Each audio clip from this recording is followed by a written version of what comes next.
And welcome to this special edition of Decal TV. I'm Reg Griffin here with Commissioner Amy Jacobs. And on this special edition, we're going to go back to questions you submitted back during our all-employee meeting in October. If you remember, we had a full agenda and we didn't have time to take these questions live and in person. So we asked you to submit questions, and you were great in submitting questions. We've compiled those and put them together. But first of all, what a great meeting we had last night. It was a great meeting. It was a full day, and it was exciting and high energy, and I hope that everyone met someone new and had a great day of building relationships and professional development as well. I hope to do it again.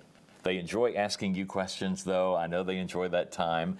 And so we're going to just dive right in. Okay. I guess we should say Happy New Year, everybody. Happy New Year, 2018. It's our first program for 2018. That's right. Starting the new year off right. Exactly. It was about a year ago that we launched this to begin with, sitting in this office. So anything on the horizon for 2018? You know, we experienced tremendous growth in 2017 that I think the entire agency felt with our CAPS transition from DFACS to Decal, but I do not anticipate that level of growth in 2018. We'll continue to get better every day at what we do with CAPS and processing applications and supporting families. CCS will see some changes in the way we handle exemptions and unlicensed providers, so more to come on that. We're celebrating the 25th birthday of Georgia Pre-K, which is a big deal, and have a big celebration planned.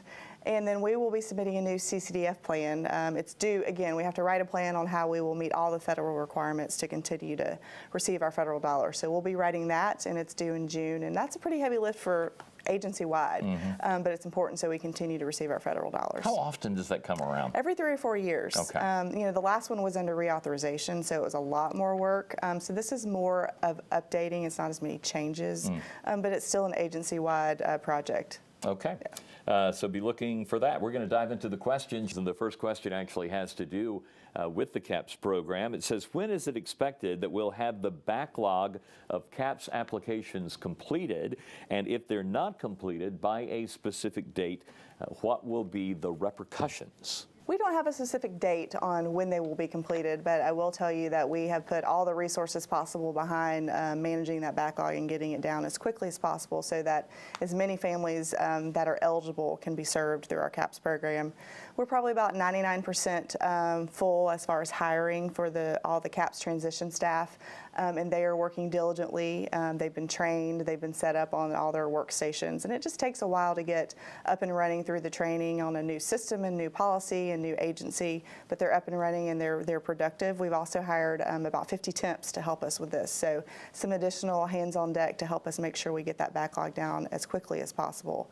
And our productivity is continuing to get better with our CAPS staff. So of course, as they get more used to the policy and the system, they're able to help families quicker, which is good. So we're watching that closely, and they've done a great job of staying focused and making sure their productivity is hitting those marks that we set for them.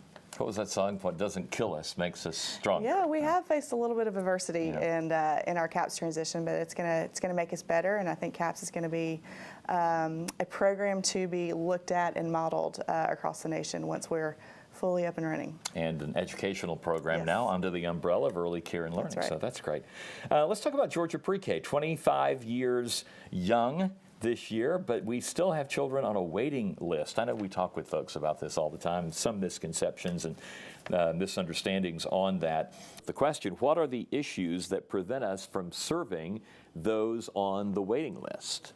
You know, we've done a pretty good job over the last 5 years in reducing that wait list. At one time it was around 10,000, and I think this year it's between 4,000 and 5,000. You know, it fluctuates from month to month, honestly.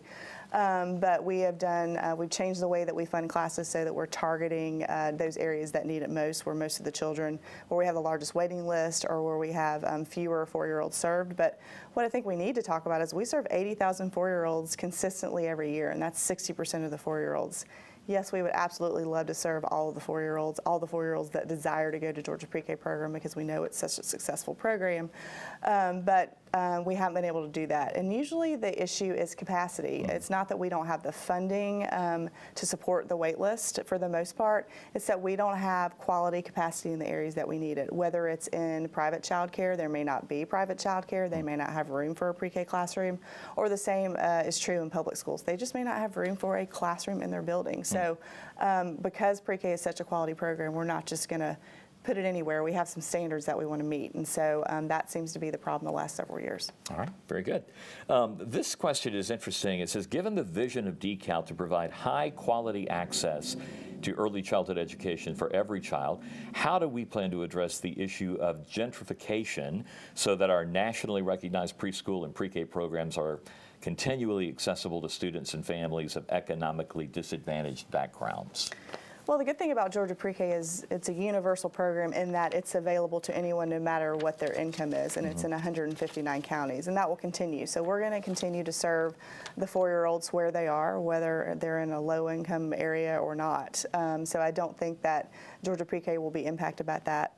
But we also have our CAPS program, which serves low-income families, and that CAPS program is working diligently to make sure that low-income families and their children have access to high-quality child care through our subsidy program. So we will continue to look at that in many ways, but they will continue to be served. And I mean, our vision is to make sure that all children have access to high quality early learning, no matter their family circumstances or their location. And so we will continue to push towards achieving that vision. Fits right in there with some of the things that we're talking about in their question that are going on.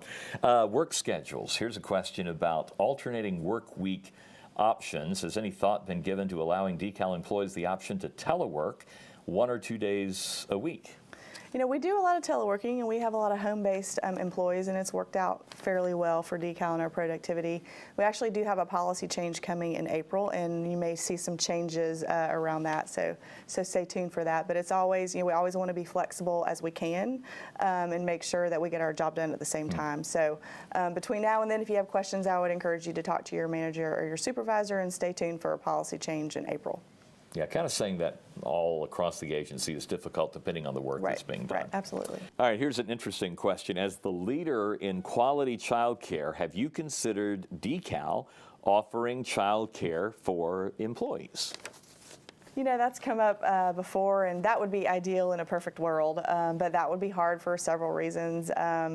We are the regulator of all child care, so it would be a little difficult for DECAL to do that. I'm not sure exactly where we'd get the funding, and space is just an issue right now.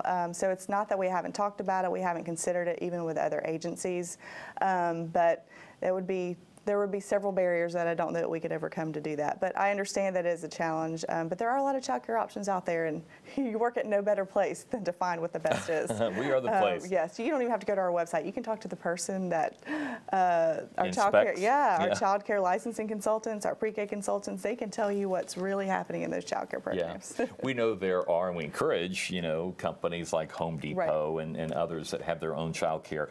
That is really more appropriate for a corporate headquarters where everybody's together. We're very spaced all across the state. That's a really good point, since we have probably at least half of our staff are home-based, so it wouldn't benefit the whole agency if we were able to do that. And you want to be fair. Right, absolutely. That's true. So this next question is, what are the options for employees that want to move up in the agency but don't have a college degree? Well, you know, since we've expanded in the last year with our CAPS transition and other areas, there are definitely more opportunities if you don't have a college degree. However, you know, we're asking child care providers all the time to raise their level of credential that they require of their teachers, of their lead teachers, of our pre-K teachers. So some jobs just require that level of education, and sometimes experience can't be a substitute for that. But you know what's good about it is we're willing to work with any employee. If they want to go back to school, we can help them with maybe an alternate work schedule or a flexible work schedule or teleworking. And there's so many options for financial aid and an online degree if you don't have time to go to class. I know that's extra, you know, in addition to your work day. But there are lots of options here that you don't have to have a college degree, and there are a lot of options to get a college degree if you want one. We do have a lot of folks that are still going to school, so that's great. With all the new DECAL employees expected, it says here expected to arrive soon. I don't know if that's referring to the influx of new CAPS employees back in October. What kind of training can they expect? Well, all of our new staff get lots of training, whether it's from our HR team or our IT team, and then the specific training depending on the division that they work for. But if the question is relating directly to CAPS, they get the HR training, the IT training, and then their CAP-specific training, and then they get 7 full days of Georgia Gateway training, which is the integrated eligibility system that they have to use to process applications. So there is plenty of training that happens when they're first hired, and then continuous training to make sure that they have the resources that they need for all employees, not just for CAPS employees, as they continue to do their job here at DECAL. All right.